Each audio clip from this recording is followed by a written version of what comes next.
既然你们说没有私藏朝廷的赈灾银两，那就把庄园里的仓库全都打开，让我们大家瞧一瞧，对不对？打开，给我打开！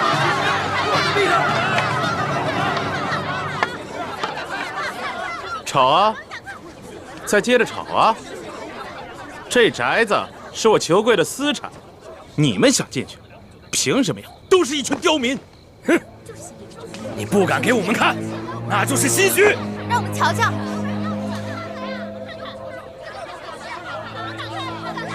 怎么着？拿着这么几家伙，想反呢？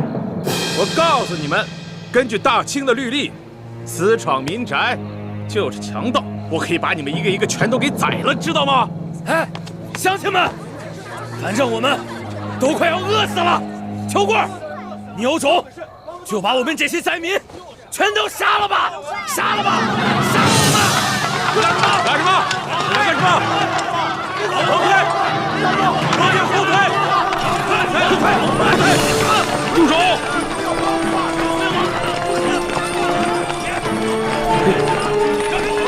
看见没有？刘大人来了！你们想造反吗？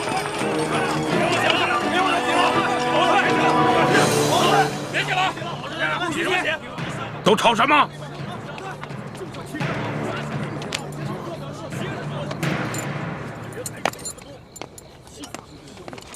闪开！闪开！姐夫，姐夫，您可算来了。不能相信他们。官儿说的话都不能信，对，眼见为实。记住了啊！都记住了，记住了。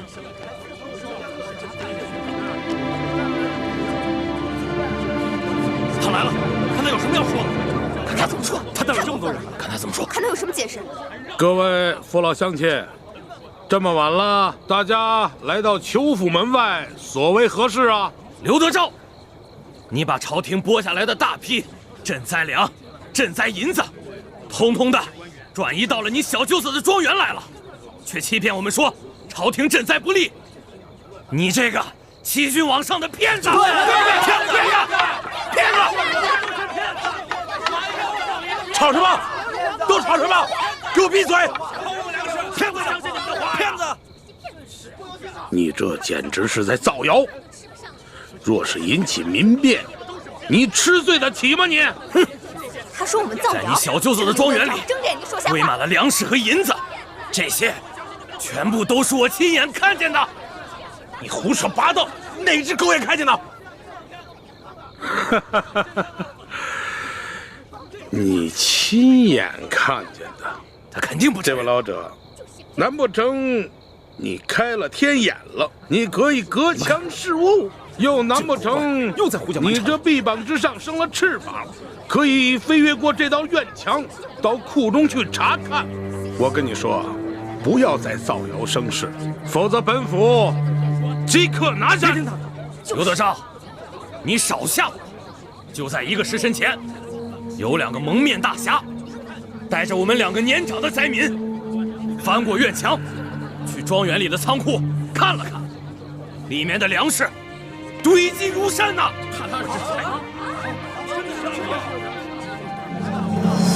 快看，乡亲们，你们看，真是大胆呀！这是我刚刚在庄园的仓库里随手抓的粮食。对，我这里的大米也是刘德昭小舅子的庄园里找到的。为什么给我们粮食？为什么放粮？你怎么解释？怎么解释？乡亲们，我跟你们说，这2个蒙面之人乃是江洋大盗，甚至是前明的余孽。胡说！他们想利用这次旱灾，煽动灾民闹事造反。他们才不是江洋大盗，更不是什么前明余孽，他们是替天行道的大侠！大侠！大侠！反倒是你，巡抚大人刘德昭，你和你们那帮狼狈为奸的官商们，才是真正的江洋大盗！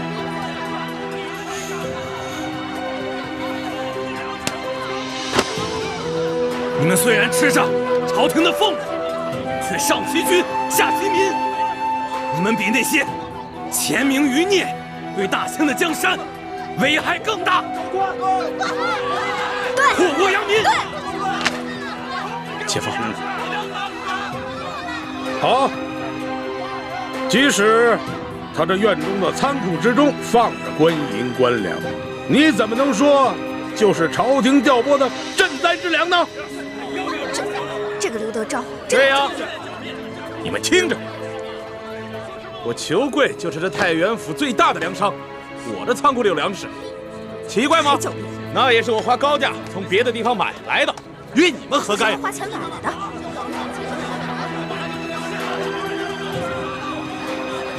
他说的是真的吗？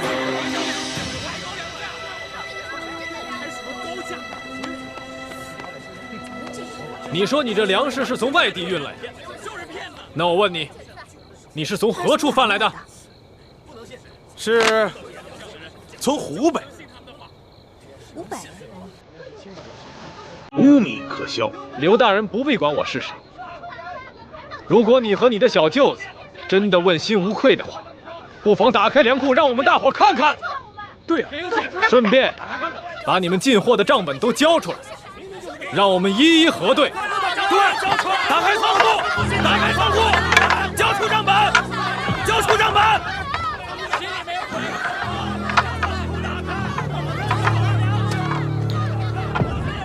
官儿啊，此人身份可疑，找人把他给我盯紧了。是。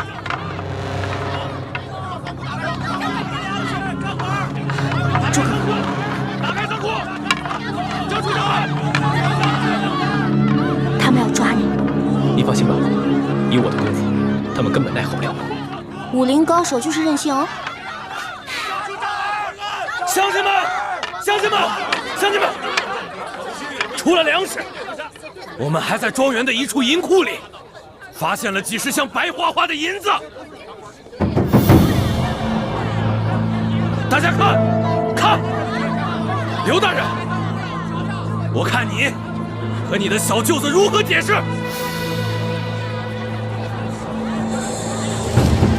姐夫，这个事儿，怎么样？让他说，看他怎么说。你们大家说完了吗？好，说的不错，确实是这园中的仓库确实存放着部分的官银官粮，那是因为这么多年来，官府的仓库年久失修，是漏风漏雨啊。故而本府就借用了他裘府的仓库。那就请刘大人开仓赈灾，放银放粮，放银放粮，放银放粮。对，乡亲们，让他放粮，放粮。乡亲们，我跟大家说句实话，这些放在里边的官银官粮，并不是朝廷下拨的赈灾的银两，这些乃是我太原府1万驻军的军粮军饷。啊，他说这乡亲们呐，军粮军饷，岂可煽动啊？刘德昭，你凭什么说这些是军粮啊？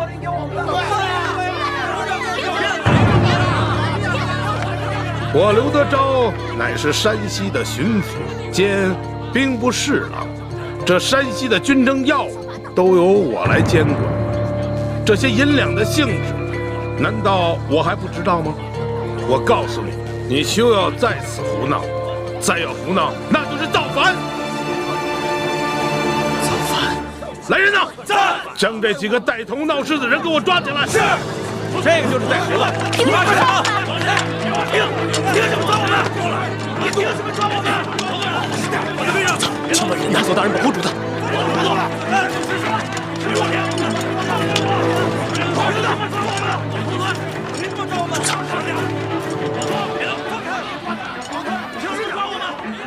主子，您不能冲动。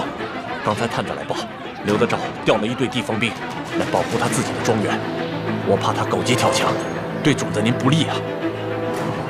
乡亲们呐，乡亲们呐，听我说啊，本父我心疼你们大家伙儿啊！别听他胡说！我刘德昭说句掏心掏肺的话呀，这院中囤的都是军粮军饷啊，谁敢强拿，那是要犯杀头之罪的，杀头之罪呀！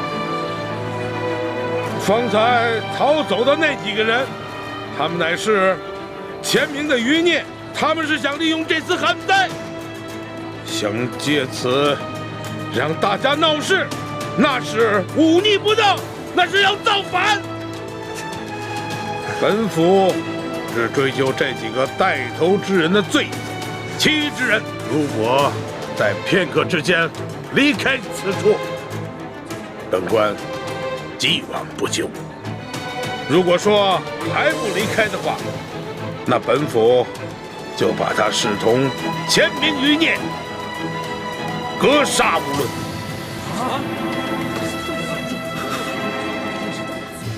走吧，走吧。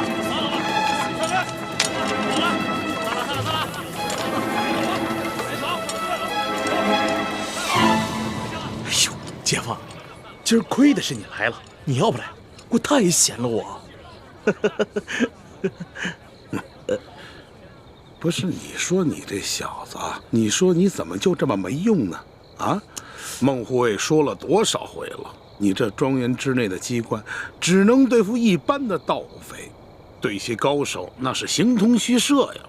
不听啊，现在知道厉害了吧？行行行，我呀立马加派人手，然后找孟护卫重新布置。哎，今儿个孟护卫怎么没跟你一起来啊？我派祥和去舒府打探消息了。如果这个舒婉心要为难咱们，让这个钦差大臣给咱们出难题的话，到那个时候，就应该送他下去陪他爹。我发现我跟你小子都学坏了。哎，姐夫，我哪儿成啊？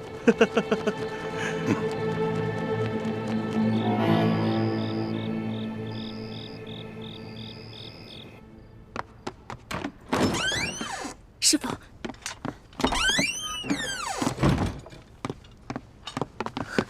师傅，怎么样？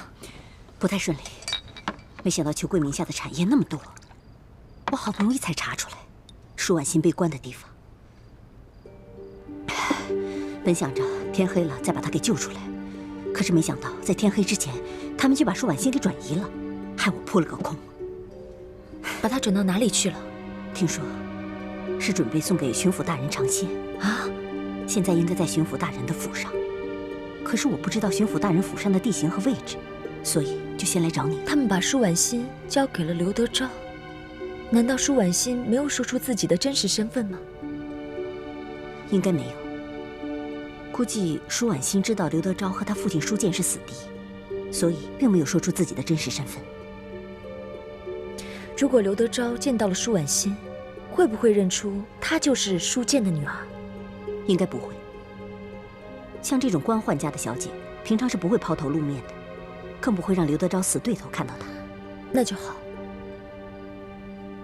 师傅，你暂时还是不要露面，以免这府上的人认出你不是舒婉心从家里带到宫里的嬷嬷，惊动了康熙。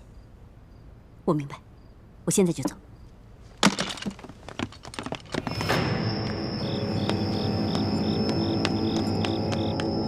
此人功夫很高，会不会是自己人？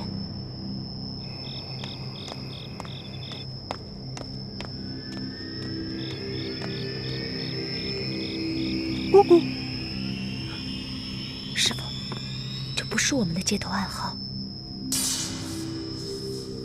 婉妹，是我来救你出去。婉妹，婉妹。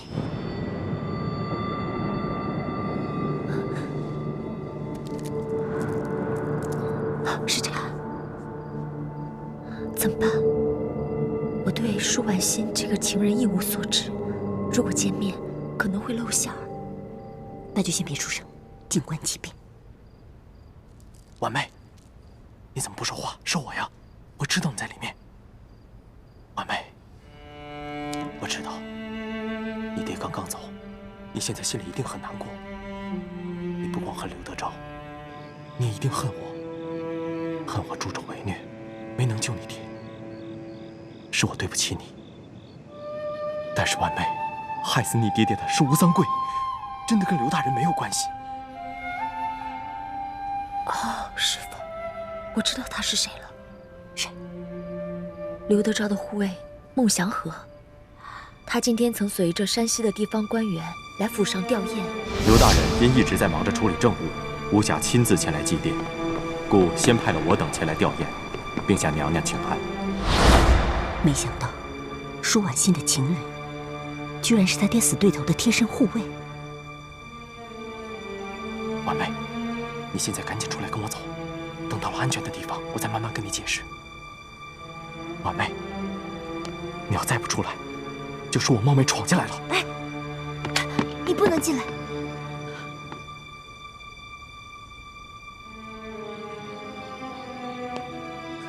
婉心，你现在身份特殊，你我隔窗交谈，若是被人撞见，我是怕会连累你。你还是让我进屋再说话吧。不行，你不能进来。我不想见你。谁叫你助纣为虐了？刘德昭害死了我爹，我跟他不共戴天。婉妹，行刺你爹的凶手真的跟刘大人没有半点关系。在驿馆中下毒害死你爹的是吴三桂的手下石青红。虽然毒死我爹的是石青红，可下毒的人除了石青红，还有义成。难道这义成不是受了刘德昭的指使？婉妹，我从未骗过你。义成的确是受了刘大人的指使，但是他被诬陷勾结盗匪，还在他家里搜出了1箱银子。刘大人把他全家老小所拿入狱，还逼着他来害你爹。当时我在外面剿匪，不在府上，没来得及阻止。我知道你心里一直怨我。不，我不怨你。可是，虽然下毒的是这个石青红，但他也只是赶在了义成之前罢了。在我心里，刘德昭仍然是害死我爹的凶手之一。如果你真心待我，那就帮我杀了刘德昭，替我爹报仇。婉妹，你我曾私定终身，按理说，你爹也是我爹，我为他报仇也是分内之事。刘德昭作恶多端，就算不为你爹报仇，我也应该杀了他，替天行道。可你也知道，他曾经救过我爹娘。我爹娘在临终前曾要求我保护刘德昭10年，我便立下了这10年之约。如今距约满还有1个月，那约满之后呢？你可愿替我报仇？纵然约满之后，我也不能亲手杀了他，否则我爹娘在天之灵也不会原谅我。但我也不会再昧着良心保护他。他造了那么多孽，我相信他一定会遭到报应的。既然你不愿意帮我报仇，那你就快走吧，什么都不用说了。我爹的仇，我自己去报。婉妹，你现在先别想着报仇。刘德昭现在一心想要收买钦差大人，但他知道你肯定不会放过他。况且有你在，钦差大人也不会跟他同流合污，所以他早已经对你起了歹心。你若继续留在这里，便不能平安的回宫去了。你是说，刘德昭派你来杀我？不错。婉妹，你逼我杀刘德昭，刘德昭逼我杀你，可我宁死也不能伤害你们任何一个人。婉妹，我也安排了一个隐秘所在，你马上跟我走，只有这样，你才能安全。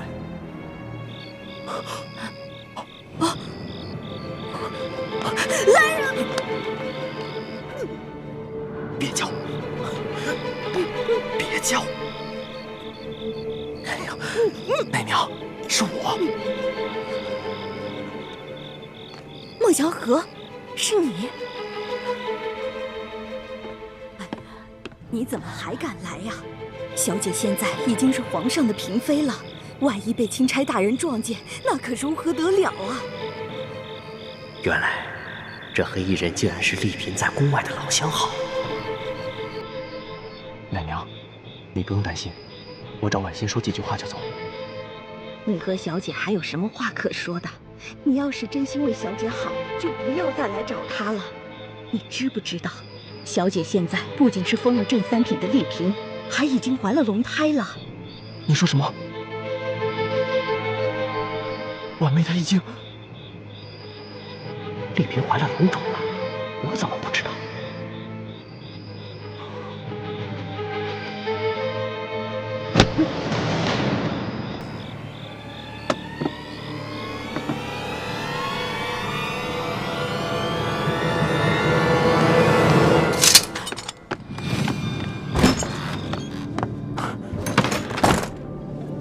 婉妹，你别过来！我要不要叫人来呢？丽嫔的相好居然能避开守卫潜入府中，想来武功高强，说不定我一出生就没命了。就算叫来了侍卫拿下了他，此事有关皇家体面，皇上又很宠信舒氏妇女，只怕我的下场反而不妙。多一事不如少一事。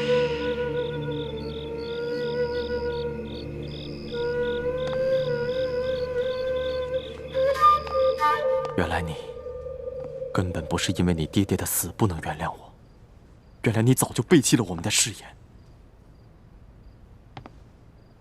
你邀得皇帝恩宠，现在居然还有了身孕。哎呀，你还是听奶娘的话，不要再来找我了。婉妹，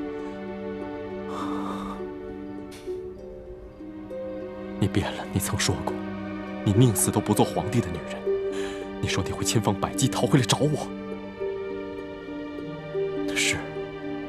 是我无能，我无力阻止你爹把你送进宫，我更无法进皇宫里把你救出来。但我一直记着咱们的山盟海誓，我一直在打听你的消息，我怕哪天你轻生了，我也不会再苟活在这个世上。但我万万没想到，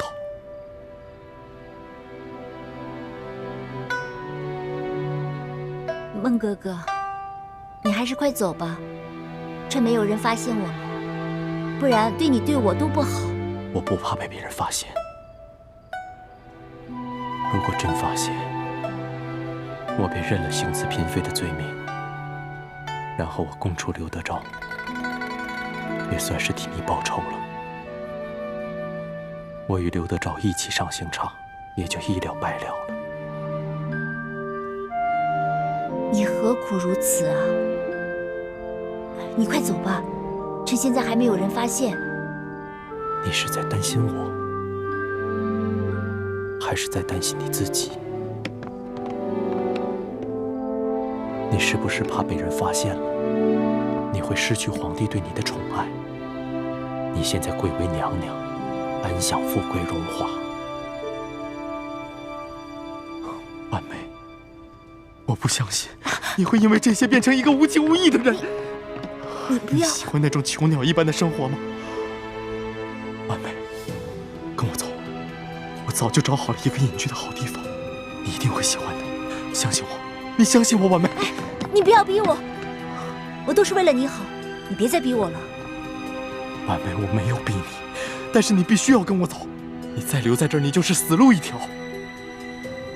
你爹爹已经不在了，你娘家没了人，你万一出点什么事，谁还能为你撑腰？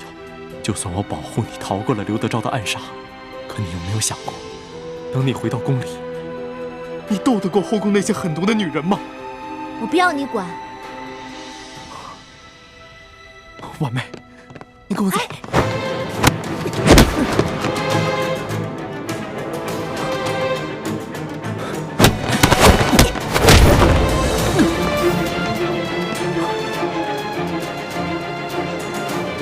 你居然会武功！刘德昭这个狗官，我恨不得现在就办了他。哎呦，主子，您小声点儿，小心这书府里也有刘德昭的耳目啊！也难怪主子生气，这个刘德昭信口雌黄，软硬兼施，完全把老百姓视为蝼蚁。他也没把我和朝廷放在眼里。山高皇帝远吗？主子，你把刘德昭手下甩开了没有？还没进城就已经甩开了。不过我打探到了一个新的情况，只怕你听了会更生气。什么情况？进屋再说。主子，主子，丽嫔呢？可还安好？丽嫔娘娘已经安歇了。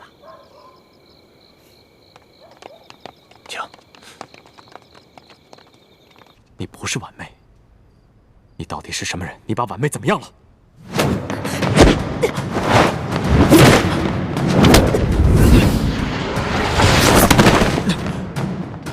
好身手，没想到一个女流之辈居然有这样的功夫。你到底是谁？婉梅到底在哪儿？他没事。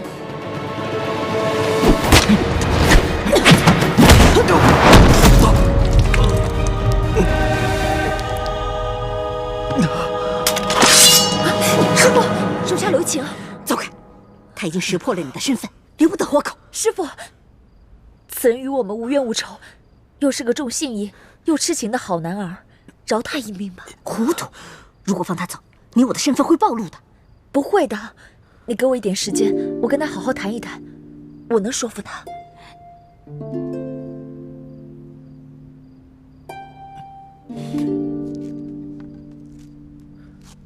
臣听灾民说，他们本来也有一些在外地做粮食生意的亲朋故友，想要运一些大米进山西，平价出售，以帮着缓解灾情。不料，几处运粮的主要通道，包括水路漕运和官道，都被刘德昭借口剿匪给封锁了。凡是运粮进山西的，都要征收高额的税费和通行费。听说这个刘德昭的小舅子裘贵，不仅是本地最大的粮商，还是山西商会的会长。我觉得一定是他们把持了整个粮食市场，不让外地粮食进入，好大发国难财。不杀这个刘德昭，天理不容！主子息怒。主子，您暂且息怒啊。奴才看着刘德昭的行事风格，那是先软后硬，能骗就骗，骗不了，他可就打算霸王硬上弓了。刘德昭现在掌握着山西1万地方兵的军权，我怕他知道了一切丑行全部落在主子的眼里边，他会狗急跳墙，到时候对主子不利啊。那你的意思是什么？我只能等到回宫之后才办的，我忍得了。再免怎么当？当然不能忍了，再等一天，不知道饿死多少人呢。我看要不这样吧，咱们干脆把他们私吞的赈灾粮款全都结出来，发给老百姓。你要打劫官银官粮？世叔姑娘，这个玩笑可开不得呀。是啊，这明显听着世叔姑娘就是在开玩笑啊。且不说这打劫官仓，那是诛灭九族的大罪，就凭我们这些人手，那叫虎口夺食，那不是去送死吗？哎呀，咱们这么点人，怎么就不能虎口夺食了？这以前啊，我跟我哥哥，我们2个经常什么？经常打劫官银官粮？没有，我吹牛的，吹牛而已。你真的只是吹牛而已，没有做过那些违法乱纪的勾当。我也不能骗你，但是我们2个是看那种贪赃枉法的贪官，偶尔会想教训他们，所以顺便开点油，顺点东西。哎，但都是小打小闹，无伤大雅，无伤大雅。主子，您千万别听易欢瞎说。我们之前行走江湖时，难免做过一些上不了台面的小勾当，但都是迫不得已，我们从来就没有做过什么违法乱纪的事。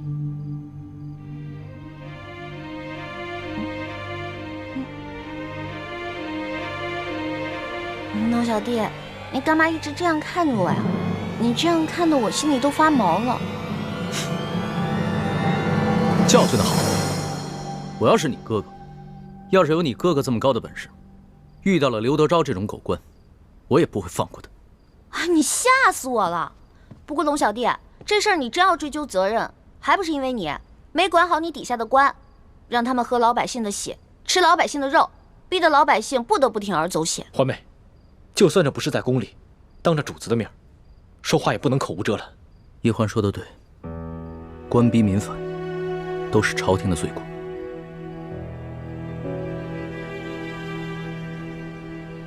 是我的罪过。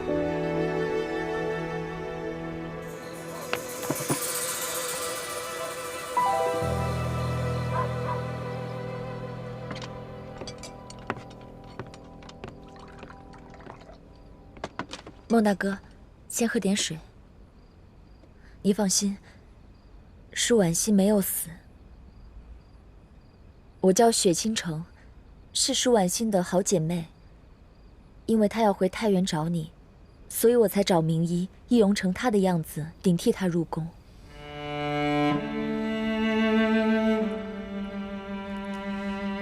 这是他给我的信物，你应该认识的。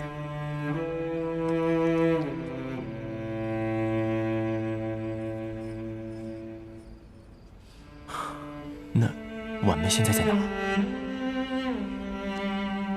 既然你是刘德昭的护卫，那你应该认识刘德昭的小舅子裘贵吧？裘贵前几天在淮阳村强抢了一个民女，你可知晓？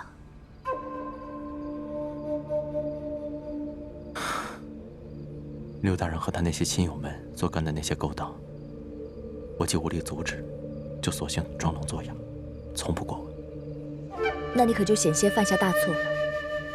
他强抢的民女不是别人，正是舒婉心。本来我是想救他出来的，可是没有想到裘贵把他送进了太原城，说是给刘德昭尝尝鲜。哎，莫大哥，你先别激动，小心惊动了府上的人。刚刚我跟师傅正在商量如何去救舒婉心，正巧你就来。翁大哥，我说的都是实情，你要相信我们啊！我相信你。人都是禽兽，孟大哥为何还要拒于一己之私，替他卖命呢？守信义固然重要，可在大是大非面前，你这可就是助纣为虐了。虽然我不是舒婉心，可我相信，我今晚说的话，也会是他想对你说的话。孟某受教了，二位容我再想想。敢问二位，究竟是何身份？为何要顶替婉心进宫呢？这个我们就无可奉告了。总之，你现在只有2条路可走：一是我们杀了你；二，与我们共同合作，救回舒婉心。然后你带着她远走高飞，从此与我们再无瓜葛。无论我们要做什么，都与你毫无相干。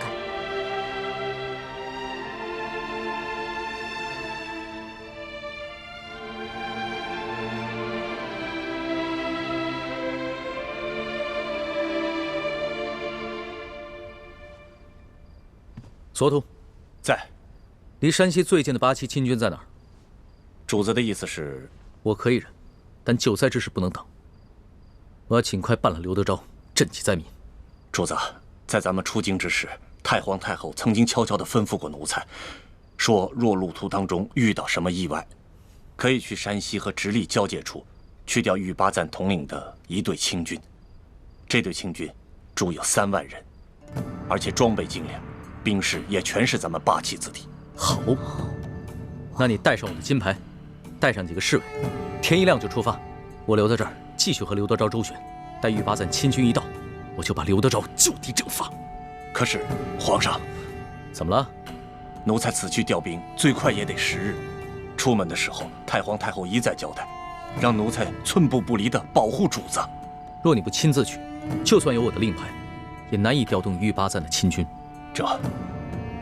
哎呀，可是皇上，奴才这一走，您身边就只剩下几个侍卫了。万一和刘德昭冲突起来，我怕他们保护不了您的周全呢。怕什么呀？不是还有我跟我哥哥吗？我跟我哥哥可以保护。主子的安危大事，其实我们能担当得起的。还是听索大人安排吧。索图也得听我的安排，就按我说的做。你去调兵，我身边还有奕欢和李太医呢。那就有劳奕欢姑娘还有李太医了。放心吧，奴才明日就出发。多谢二位不杀之恩，告辞。哎，等一下。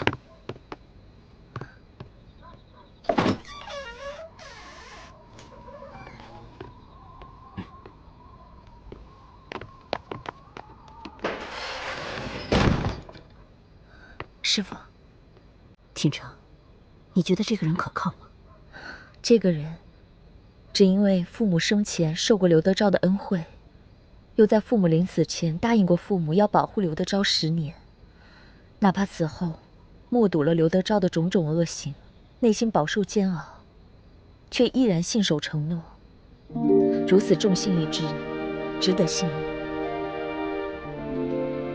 希望能够顺顺利利救出舒婉欣，悄悄送他们小两口离开太原城，那就皆大欢喜了。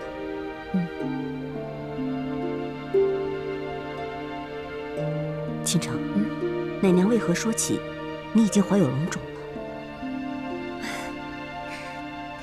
都怪易欢，他为了应付奶娘，就撒了这么一个谎。易欢这个小丫头。倾城，我还是不太放心这个孟祥和，不如我暗中跟踪他。你有什么事情找我的话，就发信号给我。是。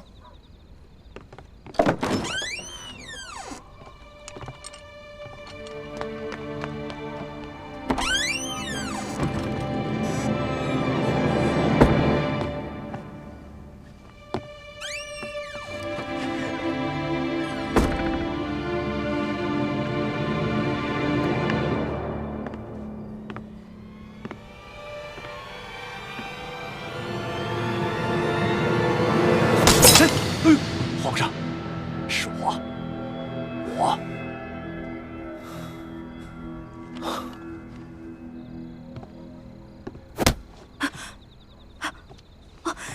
小姐，我刚刚是怎么了？奶娘，你刚刚睡着了，可能是太辛苦了吧？哦，刚刚我好像看见……你别说了，我不想见那个人，你也不要再提他。哦，小姐，我明白，您这么做是对的。您呀，不应该老是念着以前的人和事，就应该一心一意的侍候好皇上，最好这一胎呀还能生个龙子。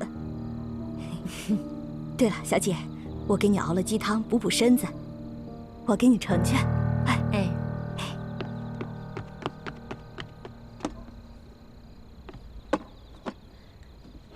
舒婉欣虽然无父无母，却有孟祥和这样痴情的郎君，又有奶娘这样真心爱护她的亲人，比我幸福多了。索图啊，你是要吓死朕？皇上恕罪啊！因为奴才是天一亮就要赶着去搬救兵，白天有些紧要话当着世淑姑娘他们不方便说，所以只好赶在这个时候来悄悄地跟您汇报。朕知道，你是不放心易欢他们兄妹二人。哦，皇上，鳌拜曾几次提醒奴才，说要让奴才多留心着世淑姑娘和李太医。他说他们来历不明，恐怕是居心叵测。朕明白，鳌拜也提醒过朕，但你不是也说过吗？这不过是鳌拜在挑拨离间。哦，是。可是不怕一万，就怕万一啊，皇上。这世淑姑娘和李太医的来历的确是个谜，万一他们真的是另有企图呢？我们不得不防啊。他们二人都是来自江湖中人，他们的师傅也都是隐居山野的世外高人，所以他们不愿透露师门也是情有可原。再说了，这一路上他们对朕是忠心耿耿，并无半点差池。他们要是想行刺朕的话，在鳌拜杀朕的时候大可以下手，为什么还要拼了命的保护朕的性命？要是这样，朕还防着他们，未免也太寒了他们的心了。皇上说的有道理，可是这小心驶得万年船，如果现在是在宫里，那奴才的担心是多余的。可现在毕竟是在宫外，我们不得不防啊。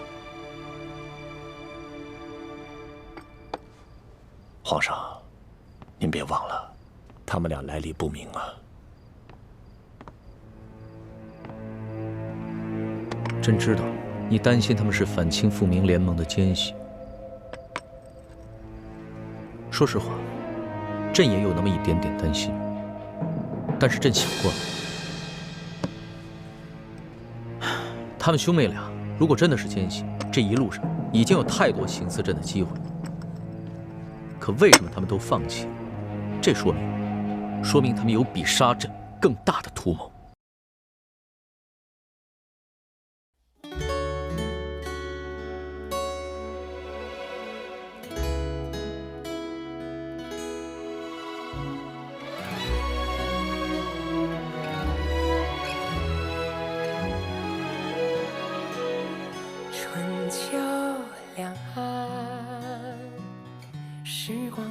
经放可叹，一生的愿，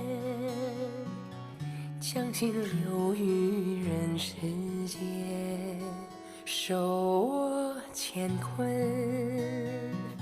仙风女子在云端，花开之间，留蝴蝶掌心清泉，天与地开在眉间，谈千秋，万事还原，心中细流，回远方清泉，回首一生路漫漫，天与地开在眉间，谈千秋，万事还原，书几许情愁。